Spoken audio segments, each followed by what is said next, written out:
Commerce accountancy cash book. ये नया chapter है कैश बुक। कैश बुक का मतलब होता है बेटा जिसके अंदर हम सिर्फ और सिर्फ कैश से रिलेटेड ट्रांजेक्शन को रिकॉर्ड करते हैं। तो हमारे बिजनेस के अंदर जितने भी नगद ट्रांजेक्शन होंगे, जितने भी कैश के अंदर ट्रांजेक्शन होंगे, वो ट्रांजेक्शन हम कैश बुक के अंदर रिकॉर्ड करते हैं कि पूरे ईयर में कितना कैश आ रहा है रिकॉर्ड करते हैं, कितना कैश जा रहा है रिकॉर्ड करते हैं। तो कैश बुक के अंदर कोई भी क्रेडिट का मतलब उधार का ट्रांजेक्शन रिकॉर्ड नहीं करते। सिर्फ और सिर्फ कैसा ट्रांजेक्शन रिकॉर्ड किया जाता है? कैश ट्रांजेक्शन नगद होना चाहिए तो कैश बुक में रिकॉर्ड होगा, और अगर ट्रांजेक्शन क्रेडिट है, उधार का है, तो कैश बुक के अंदर रिकॉर्ड नहीं होगा। अब कैश बुक के बेटा 3 पार्ट हैं। फर्स्ट है सिंपल कैश बुक, सेकंड है double column cash book.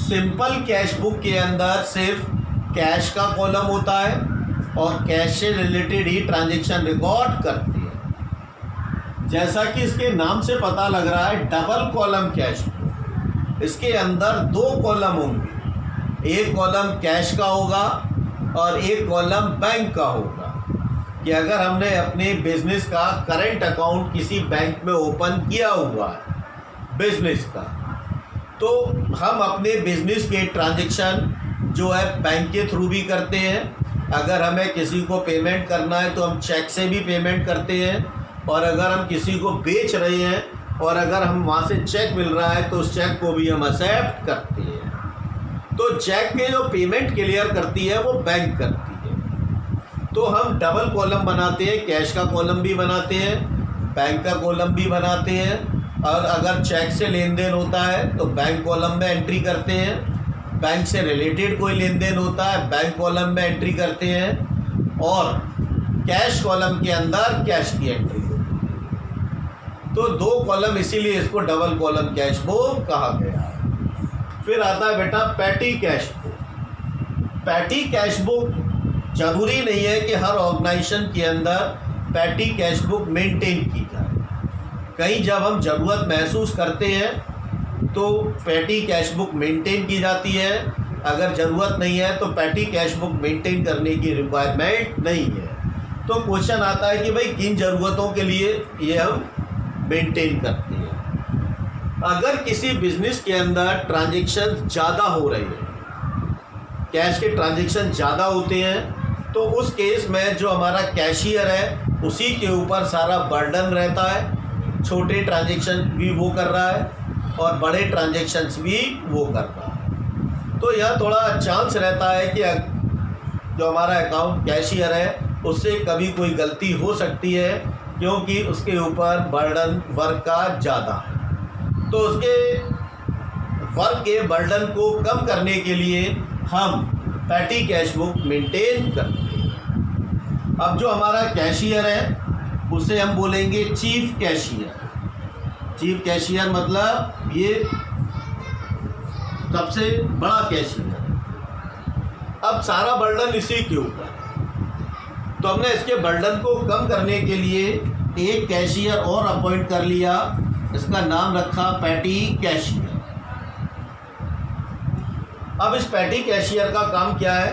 Patty cashier का काम होता है कि जो छोटे ट्रांजेक्शन्स होते हैं ये छोटे ट्रांजेक्शन्स को देखेगा, उनको पे करेगा, खाली रिसीव नहीं करता। ठीक है, जितने भी छोटे खर्चे हैं, जितने भी छोटे एक्सपेंसेस हैं, सभी छोटे एक्सपेंसेस को ये पैटी कैशियर पे करेगा। अब छोटा कितना है तो उसके लिए डिसाइड कर दिया जाता है कि भाई अगर 500 रुपये तक का ट्रांजेक्शन है पैटी कैशियर करेगा, 500 से ऊपर का है चीफ कैशियर। ये डिसाइड कर लेते हैं, 1000, 2000, 3000 ये डिसाइड हो गया, तो उससे कम वाले ट्रांजेक्शन उनको पे ये करेगा। तो क्वेश्चन आता है इसके पास पैसा कहाँ से आएगा? तो ये पैसा किससे लेगा? चीफ कैशियर से लेगा। मान लो चीफ कैशियर से इसने मंथ की फर्स्ट डेट को 5000 रुपये लिए, अब उस 5000 रुपये की एंट्री करेगा।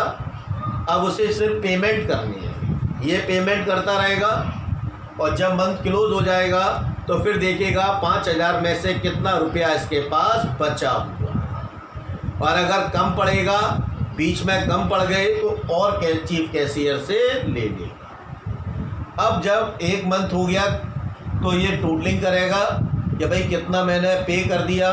मान लो 5,000 रुपया इसने लिया था, 4,000 इसने पे कर दिया, इसके पास बैलेंस बचा 1,000 रुपये।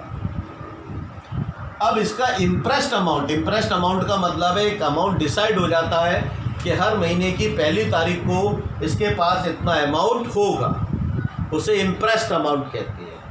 तो इंटरेस्ट अमाउंट 5,000 रुपया था जो उसने चीफ कैशियर ने दिया।